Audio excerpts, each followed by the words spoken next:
মানুষের টার্গেট থাকতে হবে, প্রত্যেকটা আশেকে রাসূলের টার্গেট থাকতে হবে, আমি মৃত্যুর আগে আল্লাহর সন্তুষ্টি অর্জন করে যাব। আউযু বিল্লাহি মিনাশ শাইতানির রাজীম।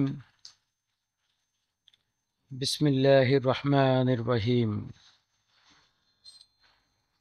নাহমাদুহু ওয়া নুসাল্লি আলা রাসূলিহিল কারীম। আম্মা বা'দ। সর্বপ্রথম আমি আমার মহান মুর্শিদ, দিন দুনিয়ার কোহিনূর মুহাম্মদ ইসলামের পুনর্জীবন দানকারী, যুগের ইমাম, আম্বিয়ায়ে কেরামের ধর্মের দায়িত্ব ও বেলায়েত লাভকারী, আল্লাহর দেওয়া পুরস্কার পূর্ণিমার চাঁদে বাবা দেওয়ানবাগীর জীবন্ত প্রতিচ্ছবি সুফি সম্রাট হযরত শাহ দেওয়ানবাগী রাহমাতুল্লাহ আলাইহির নুরানিময় কদম মুবারকে শতকোটি সালাম ও কদমবুচি জানাই। সালাম ও কদমবুচি জানাই কুতুবুল আকতাব দুররে মাকনুন খাতুনে জান্নাত দয়াল মা রাহমাতুল্লাহ আলাইহার নুরানিময় কদম মুবারকে। উপস্থিত বাবে রহমত দেওয়ানবাগ শরীফে আগত এবং অনলাইন প্ল্যাটফর্মে আমাদের সাথে সংযুক্ত আশেকে রাসূল ভাই ও বোনেরা, আপনারা সকলেই আমার সালাম গ্রহণ করুন। আসসালামু আলাইকুম ওয়া রাহমাতুল্লাহি ওয়া বারাকাতুহু। সিয়াম সাধনার এই মাসে, আত্মশুদ্ধির এই মাসে এবং আজ জুমার পবিত্র দিনে মহান রব্বুল আলামিন আমাদের কতিপয় আশেকে রাসূলদেরকে বাবে রহমতে আসার, জুমার সলাত আদায় করার সুযোগ করে দিয়েছেন। শুকরিয়া জ্ঞাপন করি মহান রব্বুল আলামিনের নুরানিময় কদম মুবারকে, যিনি দয়া করে আমাদেরকে আজ পর্যন্ত জীবিত রেখেছেন এবং তার ইচ্ছায় পরিচালিত হওয়ার সুযোগ দিয়েছেন। শুকরিয়া জ্ঞাপন করি রাহমাতুল লিল আলামিন দয়াল রাসূল সাল্লাল্লাহু আলাইহি ওয়াসাল্লামের নুরানিময় কদম মুবারকে, যিনি 1400 বছর আগে আমাদেরকে আল্লাহর পরিচয়, আল্লাহর একত্ববাদের শিক্ষা প্রদান করেছেন এবং মুসলিম উম্মাহকে একটি আদর্শ জীবন বিধান দান করেছেন। শুকরিয়া জ্ঞাপন করি আমাদের মুর্শিদ বাবা দেওয়ানবাগী রাহমাতুল্লাহ আলাই, যিনি তার ৭১ বছর জীবনে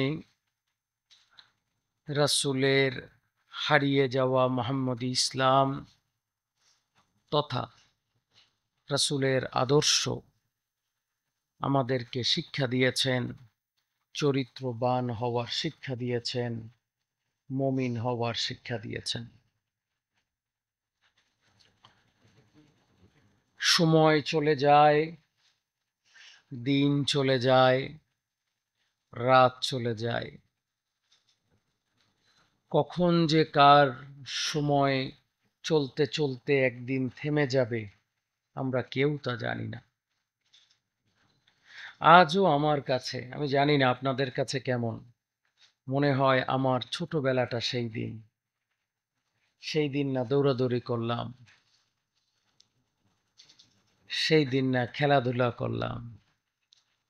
আমার বিশ্বাস আপনাদেরও তাই মনে হয়, এই তো সেই দিন, কিছুদিন আগে খেলাধুলা করলাম, কিন্তু এই সেই দিন কারো 20 বছর, কারো 30 বছর, কারো 40 বছর, কারো 50 বছর আগে। এখনো সেই সময়টা, সেই দিন অল্প কিছুদিন আগে মনে হয়।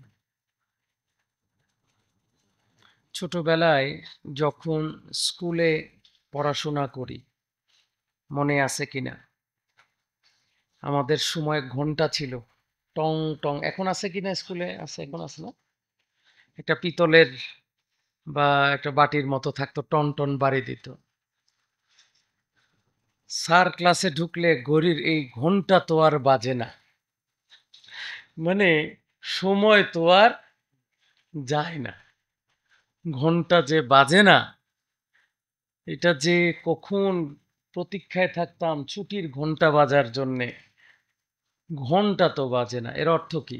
এর অর্থ হচ্ছে মানুষ যখন ইয়াং থাকে, তার সময়টা, তার ব্রেন তাকে সিগন্যাল দেয় তার সময়টা লম্বা আছে, তার জীবনে লম্বা সময় দেখার আছে, যেই জন্যে ব্রেন সিগন্যাল দেয় তোমার সময় আস্তে আস্তে অতিবাহিত হয়, সময়টা পার হয় না।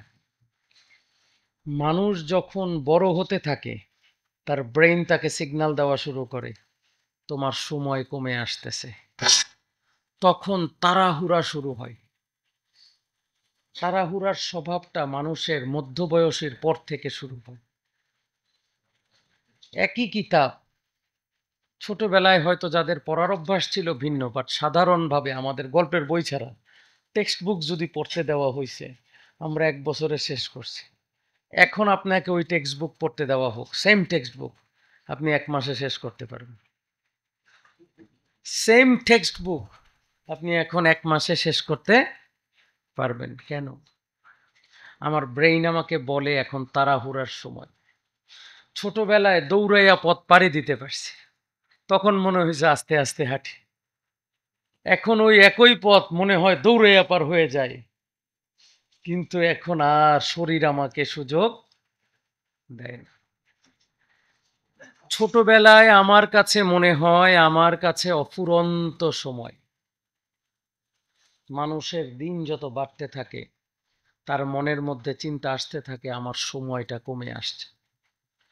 আমাদের মধ্যে অনেক ভাইয়েরা আছেন, অনেক বোনেরা আছেন, আমরা হয়তো ভাবি যদি ছোটবেলায় ফেরত যেতে পারতাম, কিন্তু আসলে আল্লাহ তাআলা ছোটবেলায় ফেরত যাওয়ার কোনো ব্যবস্থা আমাদের জন্য রাখেন নাই। মানুষ তার পেছনে ফেরত যেতে পারবে না। সে তার কর্মকে যেমন ফেরত আনতে পারবে না, সে তার কৃতকর্মকে যেমন ফেরত আনতে পারবে না, সে তার অন্যায় অপরাধ যা করেছে তা যেমন গিয়ে পুনরায় শুধরাইতে পারবে না, ঠিক তেমনি ভাবে সময়ে পিছনের দিকে আর যাওয়ার সুযোগ নাই। যার যা বয়স হয়েছে এটাই তার বাস্তবতা, যার যা সময় চলে গেছে এটাই বাস্তবতা, যার যা অ্যাচিভমেন্ট করেছেন আজ পর্যন্ত এটাই বাস্তবতা। এইটাকে নিয়েই বাকি জীবন বহন করতে হবে। যদি কেউ খুনি থাকেন, কাউকে হত্যা করেছেন, এটাই আপনার বাস্তবতা। এই হত্যার অপবাদ নিয়েই দুনিয়া না জানো নিজের কাছে আপনাকে বাঁচতে হবে। যদি কেউ চোর থাকেন, এই চুরির এই অপরাধ নিয়েই আপনাকে এখন বাঁচতে হবে। যদি কেউ জুলুমবাজ থাকেন, জুলুমবাজের এই অপবাদ নিয়েই বা এই অপরাধ নিয়েই আপনাকে আমাকে বাঁচতে হবে। কোনোভাবেই মানুষ তার পিছনে ফেরত যেতে পারবে না, পিছনের কর্মগুলোকে শুধরাইতে পারবে না। তাহলে কি করা যায়? আল্লাহ তাআলা সেই জন্যে ক্ষমার দরজা খুলেছেন। শুধরানো যাবে না, কিন্তু এই কর্মের জন্যে মাফ পাওয়া যাবে। হয়তো পিছনে গিয়ে ফেরত গিয়ে আপনি শুধরাতে পারবেন না, কিন্তু পিছনের কর্মটার জন্যে মালিকের কাছে ক্ষমা প্রার্থনা করতে পারবেন এবং মালিক সন্তুষ্ট হইলে তিনি আপনাকে মাফ করতে পারেন। এই মাফ করার অন্যতম একটি সময় হচ্ছে যেই মাস রমজানের মাস, সিয়াম সাধনার মাস। মানব জীবনে 11 মাস পরে একটি মাস আমাদের কাছে আসে, যেই মাসে আল্লাহ তাআলা তার রহমতের দরজা খুলে দেন, তার দয়ার দরজা খুলে দেন, তার ক্ষমার দরজা খুলে দেন। আমরা শুধরাতে পারবো না সত্য, কিন্তু আমরা ক্ষমা পাইতে পারবো, আমরা মাফ পাইতে পারবো। বয়স পিছনে যাব না হয়তো, কিন্তু যদি মাপ নিতে পারি, আমরা আল্লাহর তরফ থেকে নিষ্পাপে পরিণত হতে পারি। কি বলেন, সত্য না মিথ্যা? কিছু জিনিস হয়তো আসবে না, কিন্তু ক্ষমা পাওয়ার একটি বড় মাধ্যম এই মাস। আল্লাহ তাআলা আমাদেরকে 11 মাস এই অপরাধের ক্ষমা চাওয়ার জন্যে, তার আনুগত্য প্রকাশের জন্যে একটি উত্তম মাধ্যম হচ্ছে এই সাওম, এই রমাদান। আমাদের আলেম উলামাগণ তাদের আলোচনায় বলেছেন, সাব্বির ভাইও আলোচনায় বলেছেন কার আত্মীয়র কথা, বাথরুমে গিয়ে পানি খাওয়ার গল্প, যে বাথরুমে গিয়ে পানি খাবা কিনা, একটু একটু লুকায় পানি খেয়ে বলছে না আল্লাহ তো দেখবে। যে আমরা যে আল্লাহকে মানি, আমরা যে তাকে ভালোবাসি, আমরা যে দুনিয়ার সব কিছুর চেয়ে তিনি আমার মালিক, তিনি আমার সৃষ্টিকর্তা, তিনি আমার লালনকর্তা, তিনি আমার পালনকর্তা মানি, তার জ্বলন্ত উদাহরণ হচ্ছে এই সিয়াম সাধনার মাস। খাবার সামনে আছে, চুলায় গ্যাস আছে। আমরা সরকারের বিরুদ্ধে আন্দোলনে নামি, মাঝে মধ্যে দেখা যায় গ্যাস নাই, খাইতে পারি না, সব পিটাপিটি নাকি। কিন্তু এখন চুলায় গ্যাস আছে, আছে না নাই? হ্যাঁ, বাজারে ফলমূল আছে, আছে না নাই? আছে না নাই? বাজার সদাই আছে, বাসায় চাল আছে, আছে না নাই? মুরগি আছে, মাছ আছে, স্ত্রী মা হয়তো রান্নাও করছে, ফ্রিজের মধ্যে খাবার ঢুকানো আছে, শুধু বাইর করে একটু গরম করে খাওয়া লাগবে। কিন্তু আমরা খাইতে চাই, বাঁচতে চাই, এই আন্দোলনে দেখেন কেউ আজকে নাই। কি বলেন, আছে? হ্যাঁ, যদি আজকে এই অভাব সরকারের নির্দেশে আজকে বলা হইতো সূর্য উদয় থেকে সূর্যাস্ত পর্যন্ত না খাইয়া থাকো, অর্ধেক মানুষ দেশে নাইমা পিটাইয়া সরকারে নামায় ফেলাইতো। কি বলেন, সত্য না মিথ্যা? সেটা যে কোনো সরকারই হোক, আর যে কোনো দেশেই হোক, বাংলাদেশ বলে না। এই খাওয়ার কষ্ট দিছে আমাদের। কি বলেন, সত্য না মিথ্যা? কিন্তু আমরা যে মালিককে ভালোবাসি, আমরা যে তার প্রতি আত্মসমর্পণ করি, আমরা যে তাকে চাই, আমরা যে তাকে দিল জানসে ভালোবাসি, যেই কারণে দেখেন আমরা এই মাসে সব আছে, চুলায় গ্যাস আছে, বাড়িতে বিদ্যুৎ আছে, বাজারে খানা আছে, রান্না আছে, ফ্রিজে আছে, শুধু হাত বাড়াইয়া নেওয়া দরকার। আমরা নেই না এবং খাওয়া দাওয়া করি না। কি বলেন, সত্য না মিথ্যা?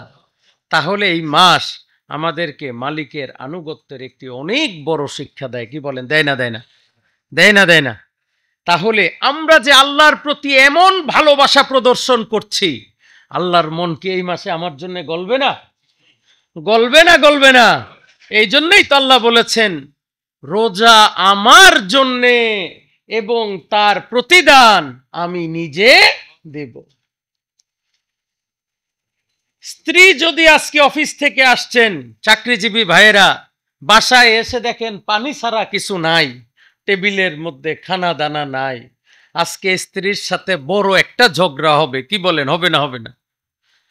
কিন্তু এখন আপনি অফিস থেকে যাবেন, টেবিলে খানা দানা নাই, দেখলেও বলবেন মাশাআল্লাহ, তুমি মনে হয় ইফতার রেডি করতেছো, আসো তোমারে সহযোগিতা করি। কি বলেন, সত্য না মিথ্যা? একই মানুষের চরিত্রের পরিবর্তন হয়ে গেছে শুধুমাত্র মালিকের কাছে আত্মসমর্পণের জন্য।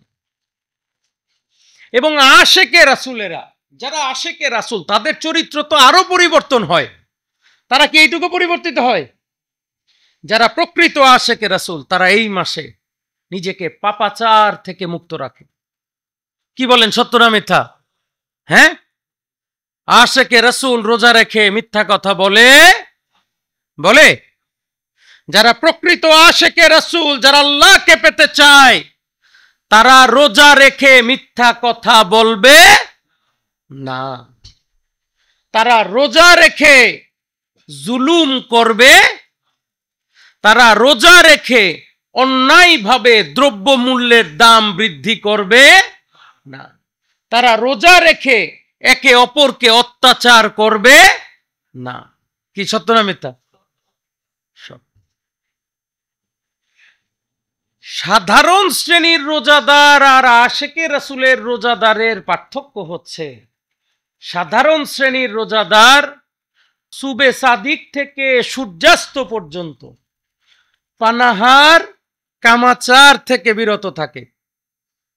আর আশেকে রাসূল রোজাদার সুবে সাদিক থেকে সূর্যাস্ত পর্যন্ত পানাহার কামাচার এবং পাপাচার থেকে বিরত থাকবে।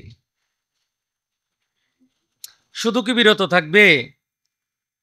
এই বিরত থাকার শিক্ষা নিবে না? এই 30 দিন, এই 1 মাসের প্র্যাকটিস, নেক্সট 11 মান্থ, আগামী 11 মাস তারা করবে। কিভাবে নিজেকে পাপ মুক্ত রাখা যায়, কিভাবে আল্লাহর কাছে ক্ষমা চাওয়া যায়, কিভাবে মুরাকাবায় বসে মালিককে ডাকতে হয়, তুমি আমাকে মাফ করে দাও, ক্ষমা করে দাও, দয়া করো, তোমার রাহে তোমার পথে আমাকে রাখো, তোমার ইচ্ছায় আমাকে পরিচালিত করো।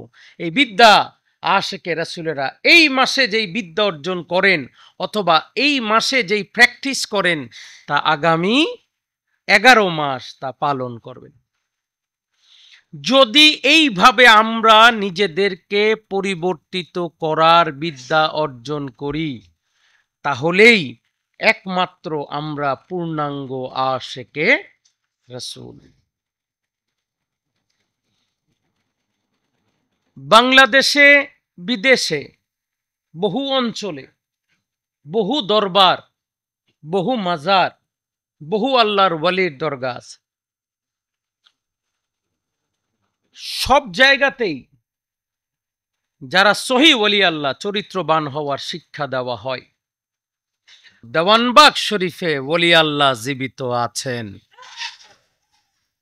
এখনো দেওয়ানবাগ শরীফ থেকে চরিত্রবান হওয়ার শিক্ষা দেওয়া হয়। দেওয়ানবাগ শরীফে যারা আসবেন, এই দরবারে আসলে, এই দরবারের শিক্ষা গ্রহণ করে নিজেকে চরিত্রবান বানালে, যদি এই দরবারের নিয়ম অনুযায়ী চলেন, আরো সহজ করে বলি, বর্তমানে আমি কুদরতে খোদার নিয়ম অনুযায়ী চলেন, তাহলে আপনি চরিত্রবান হতে পারবেন।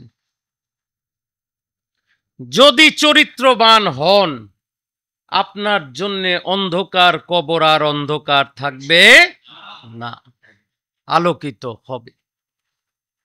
এখন আপনাকে সিদ্ধান্ত নিতে হবে, প্রতিষ্ঠানে এসে প্রতিষ্ঠানের শিক্ষায় নিজেকে শিক্ষিত করবেন, নাকি আদু ভাইয়ের মতো এই প্রতিষ্ঠানে এসে একই ক্লাসে 10 বছর থেকে নিজেকে আদু ভাই রাখবেন। স্কুল, কলেজ, মাদ্রাসা, যে কোনো শিক্ষা প্রতিষ্ঠানে 2 শ্রেণীর ছাত্র থাকে। কয় শ্রেণীর? এক যেটা পাশ করে আগায়, আর এক যেটা ফেল করে একই ক্লাসে থাকে। সত্য না মিথ্যা? ভালো ছাত্র খারাপ ছাত্র বলি নাই। একজন ছাত্রের সে অল্প নাম্বার পাইয়াও পাস করতে পারে, তো 30 পাইয়াও পাস করতে পারে, বাট অ্যাটলিস্ট পরের ক্লাসে অতিক্রম হয় যায় তো। কিন্তু আরেক আদু ভাই, সে 20 বছর যাবত ওই স্কুলে আছে, স্কুলের বারান্দার এমন কোনো ইঞ্চি নাই তার পদচারণা ঘটে নাই, স্কুলের ক্লাসের এমন কোনো ইঞ্চি নাই যার পদচারণা ঘটে নাই, কিন্তু তিনি পরীক্ষায় উত্তীর্ণ হতে পারেন নাই। আমার আশেকে রসুল ভাই ও বোনেরা, আপনারা আমার পিতা মাহবুবে খোদা দেওয়ান বাগী রহমাতুল্লাহ আলাইহির ৭১ বছরের কিছু সময় হলেও পেয়েছেন, বর্তমানে আমার সময় পাচ্ছেন। তারপরেও যদি আপনি নিজেকে চরিত্রবান বানাতে না পারেন, নিজেকে আলোকিত বানাতে না পারেন, আপনার কাছে আপনি প্রশ্ন করেন দরবারের এই ২০ বছর বৃথা গেল নাকি আপনি কাজে লাগাতে পেরেছেন? আপনি জানেন এই তরিকায় আপনি আদু ভাই কিনা,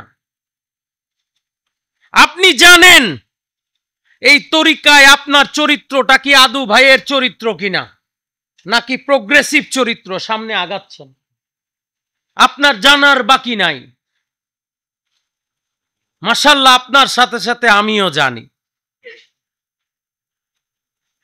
এখন আপনি ঠিক করেন,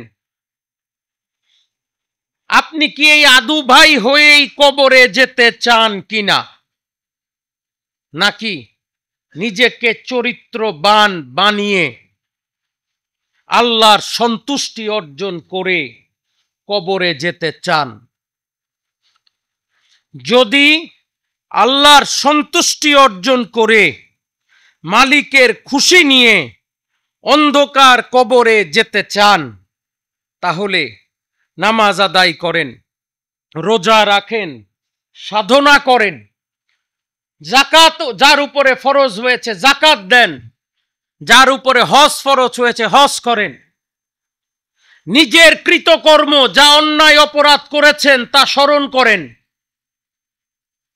শাক দিয়ে যেমন মাছ ঢাকা যায় না, আপনি গোপন করলে আপনার পাপ ঢেকে যাবে না। মোরাকাবায় বসেন, একটা একটা করে নিজের পাপগুলো স্মরণ করেন, অতঃপর আপন মুর্শিদের ওসিলা ধরে আল্লাহর কাছে ক্ষমা চান। দয়াল মাওলা, দয়াল খোদা, আমি এই পাপ করেছি, এই অন্যায় করেছি, তুমি দয়া করে আমাকে মাফ করে দাও, ক্ষমা করে দাও, মাফ করে দাও, ক্ষমা করে দাও। এইভাবে যখন আপনি দিনের পর দিন মাফ চাওয়া শুরু করবেন, আল্লাহ তাআলা তার সন্তুষ্টির দরজা যদি একবার খুলে যায় আপনার প্রতি, আপনার সারা জীবনের গুনাহ তার মাফ করতে ১ মিলি সেকেন্ড সময়ের দরকার পড়বে না। কি বলেন, পড়বে নাকি? 1 সেকেন্ড না, 1 মিলি সেকেন্ড সময়ের দরকার পড়বে না। আমি আপনাদেরকে বলেছি, বান্দা তত পাপ করতে পারে না আপনার আমার মালিক যত মাফ করতে পারে। কি বলেন, সত্য না মিথ্যা? আপনি আমি আমার 14 পুরুষের পাপ একসাথে করলেও আল্লাহ যদি চান, উনি 1 জাররা মুহূর্তে আমাদের সবাইকে, এই রুমের সবাইকে, এই দরবারে উপস্থিত সবাইকে 1 মিলি সেকেন্ডের মধ্যে একসাথে ক্ষমা করে দিতে পারেন। কি বলেন, পারেন না পারেন না? পারেন না পারেন না? পারেন না পারেন না? পারেন, হাত নামান। যদি পারেন, তাহলে আমাদের কি ক্ষমা চাওয়ার দরকার আছে না নাই? আছে না নাই? যারা বিবাহিত, যাদের স্ত্রী আছে, নিজের সংসার জীবন সুন্দর করার জন্যে, সংসার জীবনে সুন্দরভাবে চলার জন্যে জীবনে কতবার স্ত্রীর কাছে সরি বলতে হয়েছে বলেন তো? কতবার? শতবার, সহস্রবার, হাজারবার, লক্ষবার। কি সত্য না মিথ্যা? হ্যাঁ, সত্য না মিথ্যা? সত্য না মিথ্যা? হ্যাঁ, কি বলে, স্ত্রীরও বলতে হয়েছে নাকি? স্ত্রীরও বলতে হয়েছে স্বামীর কাছে সংসার সুখের জন্য। স্ত্রীদের বলতে হয়েছে না, ভুল করলে আচ্ছা ভুল হয়ে গেছে, মাফ করে দাও, সরি বলতে হয় না? হয় না? হয়। স্বামী স্ত্রী একে অপরকে যতবার সরি বলছেন, ঠিক ততবার যদি আপনি আমি আমার সৃষ্টিকর্তা, লালনকর্তা, পালনকর্তা, মালিকের কাছে ততবার যদি ক্ষমা চাইতাম, আল্লাহ আপনাকে আমাকে তার বহু আগে মাফ করে দিতেন ইনশাআল্লাহ। স্বামী স্ত্রী একে অপরের কাছে যতবার ক্ষমা চাইছি, আল্লাহর কাছে বান্দা ততবার ক্ষমা চায় না। কি বলেন, চায়? চাইছি আমরা? সারাদিন পাপ করি, রাতের বেলা গিয়ে দিনে 10টা পাপ করলে একবার ক্ষমা চাই। কি বলেন, সত্য না মিথ্যা? আর স্ত্রী স্বামী একে অপরের সাথে অন্যায় করলে প্রতি অন্যায়ের জন্য 4বার না, মনে সময় যায় 400 বার সরি বলা লাগে। কি সত্য না মিথ্যা? একদিনে রাগ ভাঙে নাই, 2 দিন 3 দিন 4 দিন পিছনে ঘুরে তোষামত করে রাগ ভাঙাইতে হইছে। কি বলেন, সত্য না মিথ্যা? এক অপরাধের জন্য। আর আপনি আমি আল্লাহকে ভিতরে রেখেছি কোথায়? এইখানে রেখেছি, এইখানে। তাকে সাক্ষী রেখে জুলুম করি, তাকে সাক্ষী রেখে অন্যায় করি, তাকে সাক্ষী রেখে জিনা করি, তাকে সাক্ষী রেখে অত্যাচার করি। সেই আল্লাহ সন্তুষ্ট হবে না? হবে না? হবে না? ভুলে ক্রমে নামাজ একবার পড়ে ফেললে মনে করছি মাপ হয়ে গেছে, খালাস। শুধু নিজের স্ত্রীর সাথে কম্পেয়ার করে দেখেন না, আল্লাহর কাছে আমরা এখনো কতটুকু ক্ষমা চাওয়া দরকার আর কতটুকু চেয়েছি। আমি কি অন্যায় বলেছি? আমার কথায় কি কষ্ট পাচ্ছেন? সাধন শিখবেন, সাধন এখানেই। সাধনের মূল মন্ত্র হচ্ছে নিজেকে নিকৃষ্ট বানাও। তারপরে কিভাবে নিকৃষ্ট হওয়া যায়? নিজের পাপগুলোকে স্মরণ করো। পাপ স্মরণ করলে নিজেকে পরের চেয়ে নিকৃষ্ট মনে হয়। উদাহরণ দেই, মনে কষ্ট নিবেন না। ব্যাংকার আছেন, জজ সাহেব আছেন, এই যে আমাদের খলিফা ভাই, যার কলমের খোঁচায় মানুষের সাজা হয়ে গেছে, 30 বছরের সাজা। এই যে আলেম ওলামা ভাই আছেন, যার কোরআন হাদিসের দলিলে লক্ষ মানুষ ইমানদার হয়েছে, যার ফতুয়ায় মানুষের বেঈমানও হওয়ার সম্ভাবনা আছে। কি বলে, সত্য না মিথ্যা? শিক্ষক, যার শিক্ষায় মানুষ শিক্ষিত হয়েছেন, আবার অশিক্ষিতও আছে। আমরা দুনিয়াবী জীবনে মানুষের কাছ থেকে সম্মান পাই। হুজুর রুমের মধ্যে ঢুকলে সবাই দাঁড়ায় আসসালামু আলাইকুম বলে, কি হুজুর বলে না? খলিফা ভাই আপনি যখন এজলাসে দাঁড়াইছেন, সবাই উঠে দাঁড়িয়ে আপনাকে শ্রদ্ধা জানাইছে, স্যার বলছে, বলছে না? বলে নাই? আমাদের ম্যানেজার সাহেব ব্যাংকের, আপনি যখন অফিসে যান, আপনার অফিসের কর্মচারীরা সবাই দাঁড়ায় আপনাকে সালাম দেয়। সালাম দেয় না? দেয় না? কি দেয় না? দেয় না? স্যার আসসালামু আলাইকুম। ছোটবেলা থেকে এই ইজ্জত পাইতে পাইতে আমাদের মধ্যে এমন এক ধারণা হয় আমি অনেক বড় কিছু, আমি তো তোমাদের কাতারে পড়ি না, আমি তোমাদের চেয়ে শ্রেষ্ঠ। আমার মনের মধ্যে এটা জন্ম নেয় জন্মগত ভাবে। স্কুল থেকে শুরু হয় এইটা। ফার্স্ট বয়ের খাতির আলাদা, কি সত্য না মিথ্যা? ভালো ছেলের খাতির আলাদা, বা বড় চাকরির খাতির আলাদা। এইগুলো করতে করতে আমাদের মধ্যে অহংকার, আমিত্ব, ঐশ্বর্য চেপে ধরে। তখন আল্লাহর কাছে যখন আমি প্রার্থনা করি, আমার এই আমিত্ব আমার প্রার্থনার করুণ সুরকে আমিত্বের সুরে পরিণত করে ফেলে। আমি তখন বলি আল্লাহ মাফ করে দাও, কারণ যার সব তো রায় দিয়ে অভ্যাস, রায়ের ভাষায় বলে এ আল্লাহ মাফ কর, আর নামে না নিচে। আর হুজুররা চিন্তা করবে 2টা দোয়া বেশি করে নাই, রব্বানা আতিনা ফিদ দুনিয়া হাসানা ওয়া ফিল আখিরাতি হাসানা ওয়া কিনা আযাবান নার, আল্লাহ মাফ করে দাও। কি আমিত্বকারীরা বলে, আল্লাহ হাজী সাহেবেরা বলে আল্লাহ আমি 10 বার হজ করছি, 12 বার হজ করছি, আমি এই করছি সেই করছি। আরে তুই যে পাপ করছো তো এটা কবি না? হ্যাঁ, তোমার কাবা তো অফ করছি, এই করছি সেই করছি, আল্লাহ তুমি আমারে মাফ করে দাও। হ্যাঁ, আল্লাহ জানতে চাইছে আপনার কাছে কয়বার তওয়াফ করতেন? হ্যাঁ, চাইছে জানতে। মাফ চাইতে হবে পাপের জন্য। কিসের জন্য? আমরা পাপের কথা না বলে পুণ্যের কথার উদাহরণ দিয়ে আল্লাহর কাছে মাফ চাইতে বসি। তা আপনি তো অপরাধের জন্য মাফই চান নাই। জজ সাহেব, আপনার একটা আসামি, সাজার আসামি, চোর ধরে নিলাম, সে একজন চোর। সে আইসা তো আপনার কাছে বলতে হবে লাস্টে, যে আপনি যদি রায় দেওয়ার আগে জিজ্ঞেস করেন না যে এই তোমার কিছু বলার আছে কিনা, একটা তো আত্মপক্ষ সমর্থনের একটা সুযোগ দেওয়া হয়। দেয় একটা সমর্থন।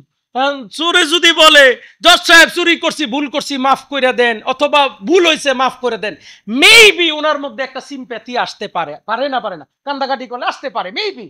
হ্যাঁ, চোরে যদি উঠা কয় আরে চুরি করছি তো এটার লেগে মাফ না, আমি যে নামাজ পড়ছিলাম এর লেগে আমারে মাফ করে দেন, জজ সাহেব সিম্প্যাথি আসবে নাকি?